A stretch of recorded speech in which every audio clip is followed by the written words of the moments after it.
আসসালামু আলাইকুম। তো আজকের এই ভিডিওতে আমি আপনাদেরকে দেখিয়ে দেবো কিভাবে বিকাশ থেকে ব্রিলিয়ান অ্যাপসে টাকা রিচার্জ করতে হয়।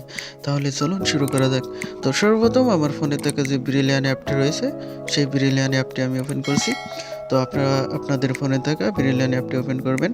তো অ্যাপটি ওপেন হয়ে গেছে। এখন টাকা রিচার্জ করতে হলে উপরের দিকে যে সেটিংস রয়েছে, এই সেটিংসের উপর ক্লিক করতে হবে। তো আমি এখানে ক্লিক করে দিয়েছি। এরপর দেখুন মাই ব্যালেন্স, এই মাই ব্যালেন্সের উপর ক্লিক করতে হবে। এরপর দেখুন অ্যাডেড ব্যালেন্স, এই অ্যাডেড ব্যালেন্সের উপর ক্লিক করতে হবে।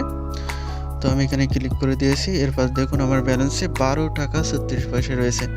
তো আমি এখানে আরও কিছু টাকা রিচার্জ করে আপনাদের দেখিয়ে দিচ্ছি। দেখুন, তো রিচার্জ করতে হলে এখানে দেখুন রিচার্জ অ্যামাউন্ট, এই বক্সের ভিতরে আপনি কত টাকা রিচার্জ করতে চান সেটি এখানে লিখতে হবে। তো আমি আপাতত 20 টাকা রিচার্জ করে আপনাদেরকে দেখিয়ে দিচ্ছি।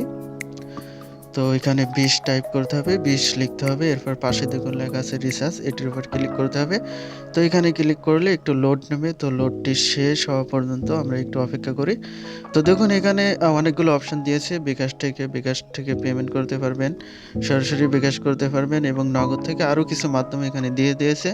তো আমি শুধুমাত্র আপনাদেরকে বিকাশ থেকে রিচার্জ করার অপশনটি আপনাদেরকে দেখাচ্ছি। তো দেখুন এখানে বিকাশ যে অপশনটি রয়েছে, সর্বপ্রথম এখানে ক্লিক করতে হবে। তো আমি এখানে ক্লিক করে দিয়েছি। দেখুন, তো ক্লিক করার সাথে সাথে এমন একটি পেজ আপনার সামনে ওপেন হবে। এরপর দেখুন এখানে তারা একটি মার্চেন্ট নাম্বার দিয়েছে, অর্থাৎ পেমেন্ট নাম্বার। এই নাম্বারটি এখান থেকে কপি করে নিতে হবে। তো আমি এখান থেকে নাম্বারটি কপি করে নিয়েছি। এরপর ডাইরেক্ট অ্যাপ থেকে বের হতে হবে। এরপর সরাসরি বিকাশ অ্যাপসে চলে যেতে হবে। তো আমি বিকাশ অ্যাপসে চলে আসলাম। তো বিকাশে এসে এখানে দেখুন পেমেন্ট যে অপশনটি রয়েছে, এটির উপর ক্লিক করতে হবে। তো এখানে ক্লিক করে দিয়েছি। তো এখানে এসে যে নাম্বারটি কপি করেছেন সেটি এখানে বসাতে হবে। তো এখানে বসিয়ে দিলাম। তো এখানে 20 টাকা যেহেতু আমরা রিচার্জ করব ব্রিলিয়ান অ্যাপসে, তো এখানে 20 টাকা পেমেন্ট করতে হবে সর্বপ্রথম। তো দেখুন এখানে 20 টাকা টাইপ করে এখানে পেমেন্ট করতে হবে। পেমেন্ট কিভাবে করতে হয় সেটি অবশ্যই আপনারা জানেন। তো দেখুন 20 টাকা পেমেন্ট করতে হবে। এরপর বিকাশের যে পিন নাম্বারটি সেটি আমি দিয়ে দিচ্ছি। পিন নাম্বারটি দিয়ে দিলাম।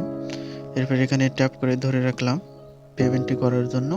তো দেখুন 20 টাকা পেমেন্ট হয়ে গেছে। এরপর এখানে যে ট্রানজ্যাকশন আইডি সেটি এখান থেকে কপি করতে হবে। তো আমি এটি কপি করে নিলাম। এটি কপি হয়ে গেছে। তো এরপর আমাদেরকে ব্রিলিয়ান অ্যাপসে আবার প্রবেশ করতে হবে। তো এখানে সেই কপি করা ট্রানজ্যাকশন আইডিটা এখানে দিতে হবে। তো আমি এখানে দিয়ে দিলাম। এরপর সাবমিটে ক্লিক করতে হবে। তো আমি এখানে সাবমিটে ক্লিক করলাম। তো এটি কিছু সময় লোড নেবে ব্যালেন্সে টাকাটি অ্যাড হওয়ার জন্য। তো লোড নেওয়া পর্যন্ত, লোডটি শেষ হওয়া পর্যন্ত আমাদেরকে অপেক্ষা করতে হবে। তো আমরা একটু অপেক্ষা করি। এখানে কিছু সময় লোড নেবে। তো দেখুন এখানে লেখা রয়েছে please loading, please wait, page loading, please wait. তো আমাদের একটু অপেক্ষা করতে হবে। তো দেখুন রিচার্জটি কিন্তু সাকসেসফুলি হয়ে গেছে, তারা নোটিফিকেশন দিয়ে জানিয়ে দিয়েছে। অথবা দেখুন ব্যালেন্সে এখন 34 টাকা 36 পয়সা রয়েছে, আগে 12 টাকা 36 পয়সা ছিল।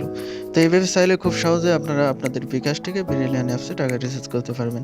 তো এই ছিল আজকের ভিডিওটি ভালো লাগলে অবশ্যই ভিডিওটিতে একটি লাইক দেবেন এবং এই চ্যানেলটি সাবস্ক্রাইব করে রাখবেন পরবর্তীতে আমাদের নতুন নতুন ভিডিও সবার আগে পেতে।